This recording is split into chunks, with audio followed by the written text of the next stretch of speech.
Hello everyone and welcome to my channel. This is the 31st part of What If Deku Had a Robot Wolf. I hope you enjoy. Link to the original story and author in the description. Chapter 31, Third Round, Part 2. Katsuki stood in the tunnel leading to the arena, waiting for President Mike to announce the next fight. This was it, his time to prove to the heroes watching that he was a hero. That he had earned his place here at UA. So far their class wasn't doing so well, having lost 2 of their matches so far. Kami's defeat was embarrassing, to say the least. But Mizo's defeat was a surprise. He had expected him to win his match against that May girl, but got swiftly defeated by a student from the support course. Oh well, at least he should be able to win his fight against Galistram, just avoid letting her touch him and he should be fine. From what he saw, she can not only remove someone's gravity by touching them, but can also move things that she touched around. If she touches him, there is very little he'll be able to do to stop her from throwing him out of the ring.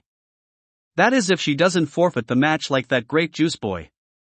Seriously, he knew Izumi would be disappointed by being handed the victory like that. Most people would be.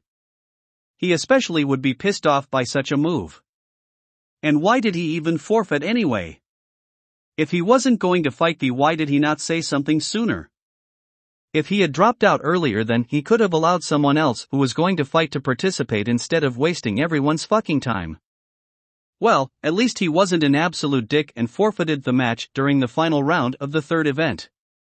That happened during last year's third-year sports festival, which was a dick move. Alright, listeners. It's time for the 5th round. President Mike announced, watch those wrists of his, because if you don't, you'll be in for quite the explosive surprise. It's King Explosion. Katsuki smirked as he walked out towards the ring, the crowd cheering loudly. Yeah, this was the day he'd show the world what he can do. And their opponent. She's the master of gravity, one wrong step and you'll be in orbit. It's Galistram. President Mike continued as Galistram left the tunnel and walked up to the ring, a large smile plastered on that round face of hers. But there was something sinister about that smile. Are both contestants ready? Midnight asked. Yeah, I'm ready, Katsuki said with a smirk, small explosions crackling from his hands. Galistram simply nodded before closing her eyes, which was an odd thing to do just as a match was about to begin. Oh well, he could just blast her out of the ring easily. Wait, was she muttering? Her lips were moving, slightly, but they were moving. He couldn't tell what she was saying. Lip reading wasn't something he was good at, but she was saying something.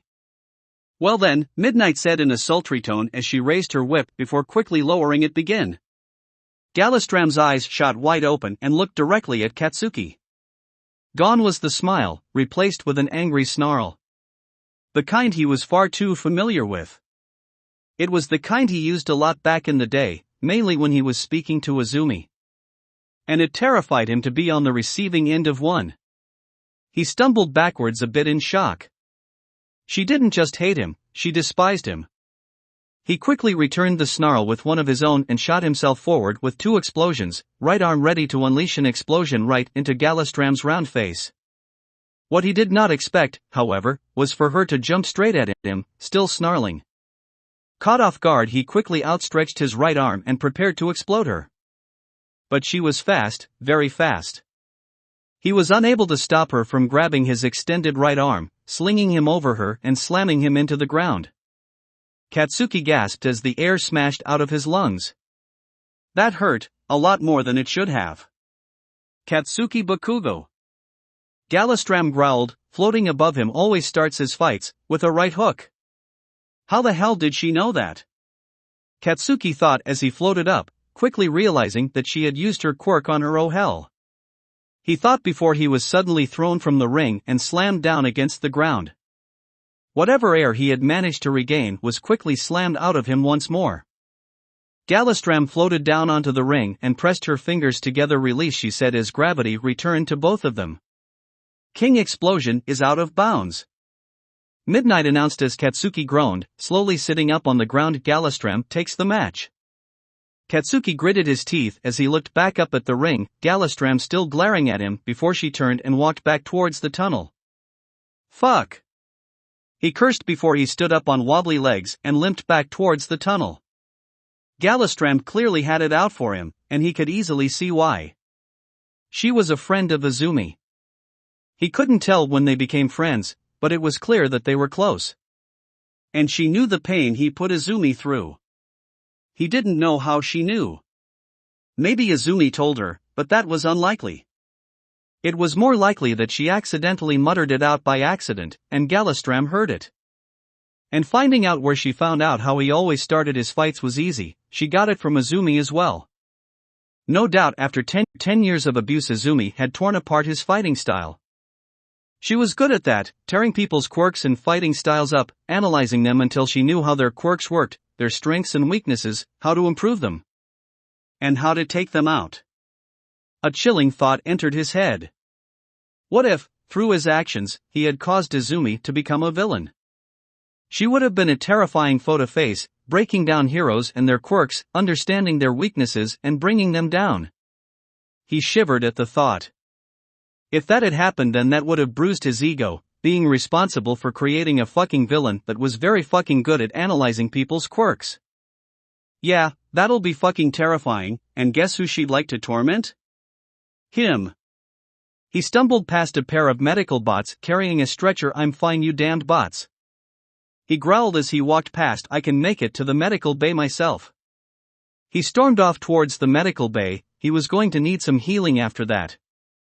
Thank the gods recovery girl was here at UA, her quirk was useful as hell when it came to dealing with injuries. Not so useful when dealing with mushrooms that have grown in your throat. As he walked, he saw Toguro walking down the corridor towards the tunnel he just left. Hey, he said calmly. Hey, Toguro responded, his voice low. Guess he was still dealing with the truth about what Katsuki had done in the past. Galistram really messed you up out there, and quickly too. Katsuki nodded as he limped past. Yeah. Think I deserved it too. Was she the one who you bullied? Toguro asked. Fuck no. Katsuki replied, even if it was an honest question. I've never met the girl before today. But, I think she's a friend of theirs. Shit, Toguro said, you think they put her up to that? Katsuki shook his head. No, I don't think they did. They're not the kind of person who would do something like that. They probably don't even know that she knows what happened between us. I see, Toguro said before he continued walking. Well, I'm going to my match now. Just be careful about Chiharu. Alright, Katsuki said. From what I've seen, she can make invisible minefields around herself. Watch your footing, and don't charge in like an idiot like you did during the battle trial. It didn't work against Juzo, and it certainly won't work against her. Tut, I'll be fine, Toguro remarked as he walked off towards the tunnel. Katsuki sighed and shook his head. Hopefully, Toguro wouldn't be an idiot and use his head for once. But that was unlikely. Whilst from the outside perspective the two of them were the same, violent combatants who attacked at random, it couldn't be far from the truth. Katsuki wasn't an idiot, he knew what he was doing. His explosions weren't random, but well placed and planned out to do maximum damage to the target whilst minimizing collateral damage. He was a hero, goddammit, not a villain. Even the old him realized that excessive collateral damage wouldn't do him any good, especially if he accidentally brought down a building. That happened to a hero in America a few years back. He went from rank 3 to rank 2097 in a matter of hours. And that was before he had his license revoked. He shook his head as he continued his way to the infirmary. He needed his legs checked up. Meanwhile, back in the one stand, Izumi was still recovering from watching Achiko curb stomp Katsuki. She feared that the battle would have been a curb stomp, and it was. Just not the kind of curb stomp she was expecting. It was the same with most of the class. None of them had expected her to be so aggressive. Well, I would say who knew Achiko had such a fierce side to her. But after that look she gave everyone after the sports festival was announced, I think we all knew she had a fierce side to her. Denki said, a very fierce side, by the looks of it. That was hot, Izumi muttered, having very much enjoyed watching Katsuki get knocked down a peg or two. Especially since it was done by Achiko. Well, looks like she was worrying over nothing. Achiko was more than capable of looking after herself. Oh, Himiko said with a smirk as she leaned in close to Izumi. So you found Achiko beating the crap out of King Explodo down there. Hot, she said, causing the greenet to blush. I'll keep that in mind then. Please don't tell her, Izumi blurted out. Tell her what? Achiko asked as she walked onto the stand and sat down next to Izumi. That I found you beating Katsuki. Hot, Izumi replied without thinking before her face turned a bright red. Wait, why did I just say that? Himiko sighed. You just told me not to say it, and then you said it anyway. Hey, it's alright, Izumi, Achiko said as she put an arm around Izumi, pulled her close and hugged her gently. I'm not mad at you. How could I be? Why, you're not. Izumi said, still blushing at being so close to Achiko. Why does she have to be so cute? You two, quit flirting, Hyoka said flatly, causing the two girls to blush. The next match is about to start. Izumi and Achiko quickly parted and focused back on the arena below. Don't let our next contestant fool you, because hidden within those arms of his are a sharp surprise. It's Jack Mantis. Present Mike announced as Jack Mantis, a boy who looked to have some features of a bug, walked out with a smirk. That smirk sent a chill down Izumi's spine. That smirk reminded her too much of Katsuki. And his opponent. Don't judge her just because she's from the management course. She's here to show you that all of our students are capable of kicking arse. It's Chiharu Kazuki. Izumi cheered as Chiharu walked out onto the field. She hoped that Chiharu would do well in this fight, even if she didn't intend to make it this far in the first place. Her minefield quirk should be useful in denying her opponent the ability to move around the ring. Midnight raised her whip. Begin. Jack Mantis leapt forwards, sharp blades extending out from his arms. Chiharu quickly crouched down and touched the ring, laying down her mines. Jack Mantis' feet touched the ground, and the ground exploded, sending him flying a bit before landing back on the ground, which exploded again.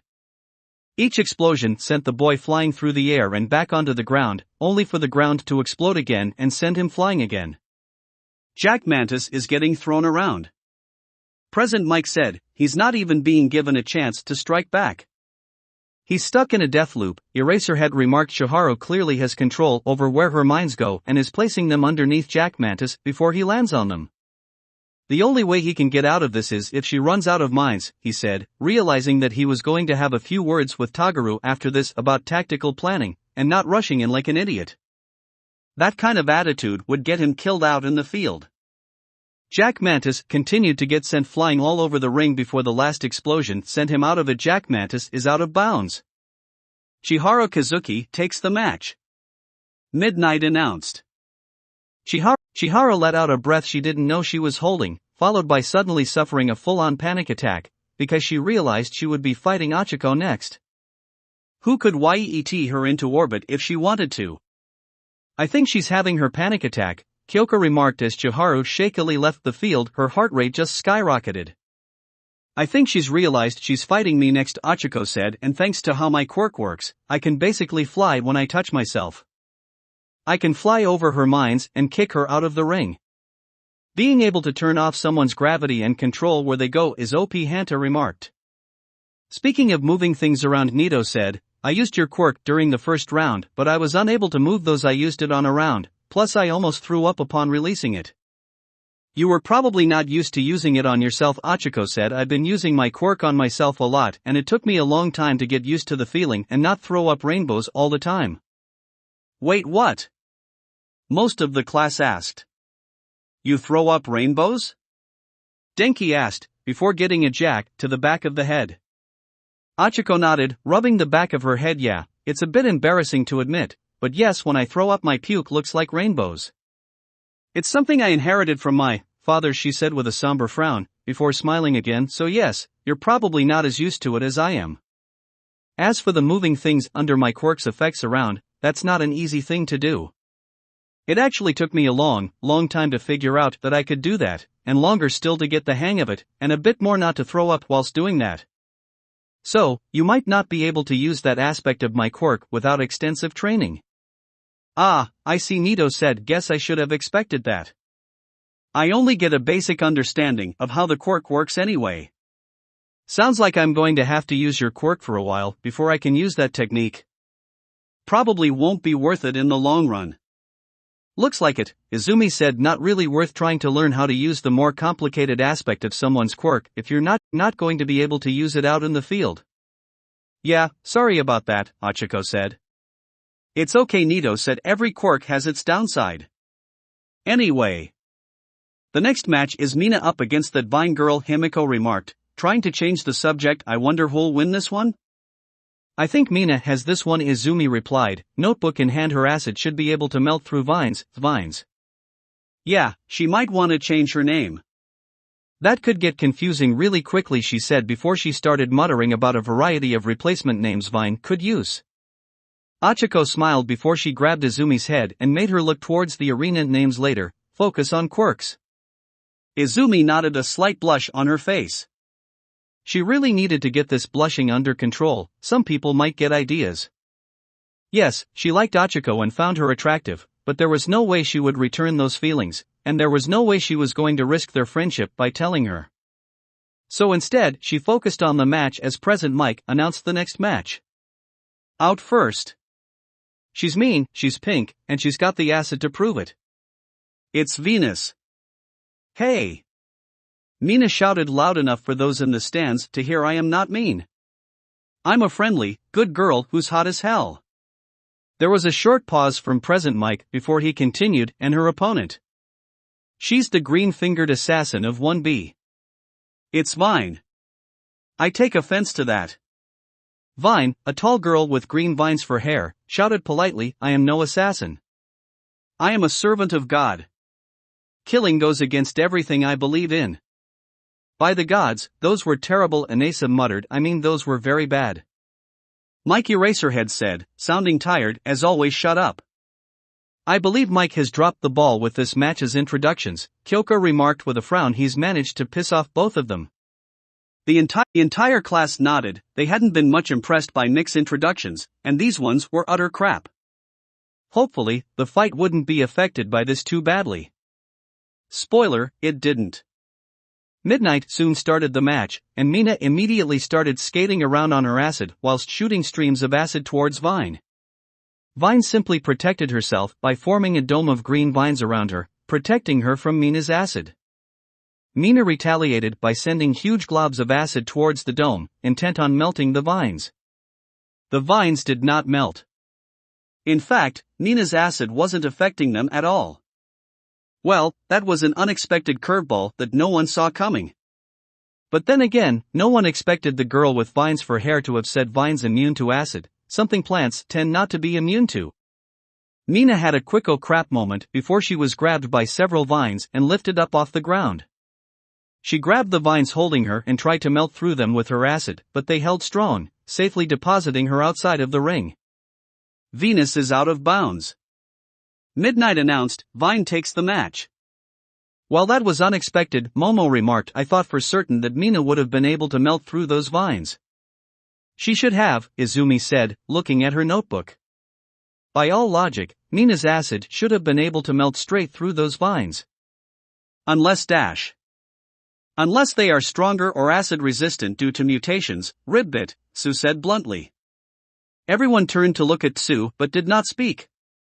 They all knew what the frog girl was talking about but didn't voice it. Even though she had only told Izumi about it, everyone in their class had, in their own time, figured out what happened to her. But they didn't talk about it to her, or behind her back. The mutator attack was a devastating day for Japan. Thousands were affected by it and they knew it was a touchy subject to those who survived it. Especially for those who were affected by mutator's quirk, so it was among their banned topics, alongside the USJ. So, none of them brought it up. Well, as disappointing as it is that Mina didn't win, it's good that someone from our sister class managed to pass to the second round. Toro remarked, it'll be unfair to them if we hog the spotlight. We've already got enough attention on our class already. Yep, Sue said before she stood up. Koji, we should probably head down to the waiting room and prepare for our match, Ribbit. Koji nodded before he stood up and followed her out, not really looking forward to the upcoming fight, but willing to do his best. Honestly, he didn't expect to get this far either, but he was going to give it his all, even if he didn't have much to give in the first place. The class waited until Tsu and Koji had left before anyone spoke. So, who do you think will win this one? Hanta asked. I'm not really sure, Izumi said. I'm sort of leaning towards Tsu, but that's mainly because I've seen her fight. Koji, to be honest, doesn't seem much of a fighter.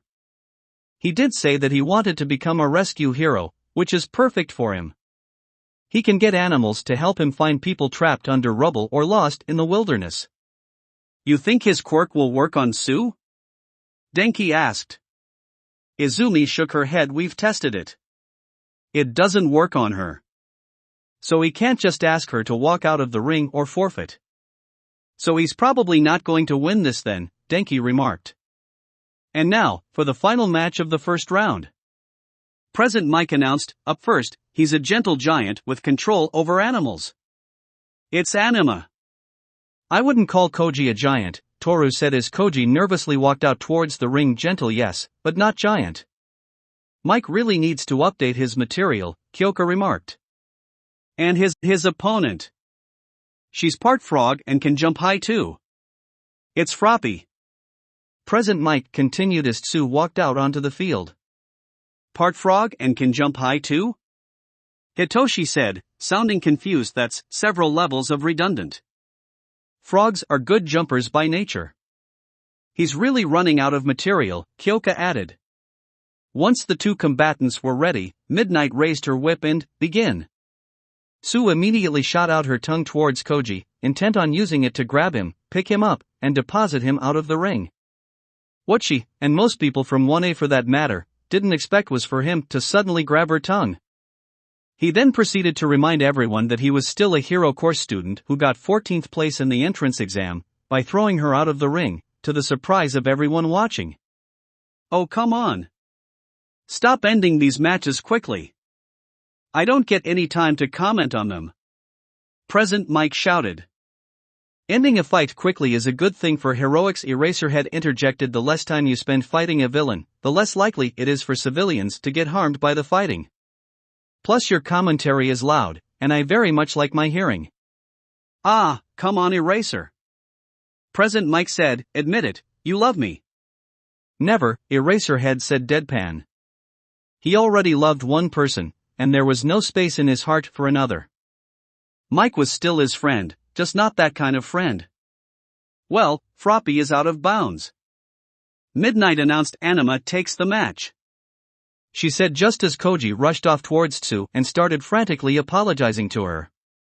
Back in the 1A stands, the class was still recovering from Koji's surprising victory. So, when did Koji become a badass? Rikido asked. USJ Fumikage replied he was the one who dealt the finishing blow to the Avalon Strider who was with us in the downpour zone. Hitoshi and Himiko can collaborate. Please don't make me remember that day, Himiko said, her body shivering as she tried not to remember what happened that day. I don't want to remember, she said before she grabbed a handful of her blood gummies and ate them, quickly satisfying her sudden thirst for blood. The USJ was hell for everyone there, but it was worse for Himiko. Her quirk gave her a fascination with blood and a desire to drink it. And at the USJ, there was blood, so much blood. She wanted to hold herself back, she tried to hold herself back, but there was just so much blood, and it was just there, going to waste.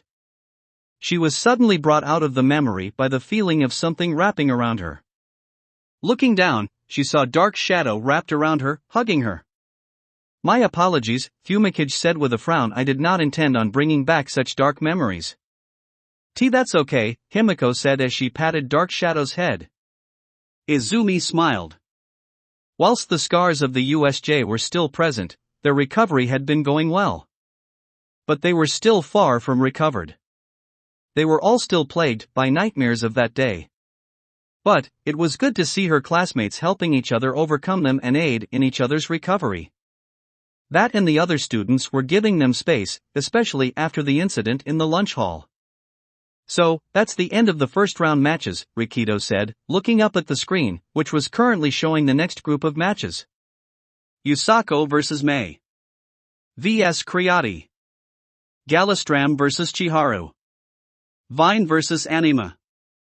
Guess they still have to have the tiebreaker for the match between Ijiro and Real Steel, Izumi remarked as President Mike announced the tiebreaker round they'll be doing, with Ijiro and Real Steel walking out onto the field. Izumi Durandal said beside her, I think we should go get ready for our match against May. I have no idea what equipment she's going to bring out for this fight, but I can already tell that the number of her babies she will be bringing will be quantified as yes. Good point, Izumi said as she stood up. Still don't know why I agreed to bring you along to the fight. I'm not really allowed to have you with me. But, if May's okay with it, then I suppose it'll be okay. I have seen support students give hero course students gear they've made in previous sports festivals, so this should be okay. Hopefully. At least this time she was promised a fight, unlike her fight with Minoru. Izumi, Achiko said with a bright smile, good luck out there. I'm rooting for you. Thank you, Achiko. Izumi beamed before she followed Durandal out of the stands and towards the waiting rooms, ready for whatever May had planned for them. Meanwhile, in one of the other waiting rooms, May was busy making some last-minute modifications to one of her babies, still within its box. Crate number 3. Outside they were currently deciding the winner of the match between Wall and Iron, by having them arm wrestle. She didn't much care about who won that, as she was more focused on her next fight, her fight against Izumi and Durandal. May knew there was no way she could win that fight, that much was given. Her loss was a foregone concussion. She just wanted to show off her babies and was lucky that she was able to catch Octo Arms off guard like she did. There was no way she could pull the same move twice, especially against someone as smart as Izumi. But, she didn't want to win her fight against the green-haired girl, oh no. Yes, she was going to give it her all, her mother would expect nothing less out of her. But she didn't want to win. Why would she? She was a support student, winning the sports festival wouldn't do her any good. But, she could use this as an opportunity to allow Izumi a chance to show off Durandal to the world.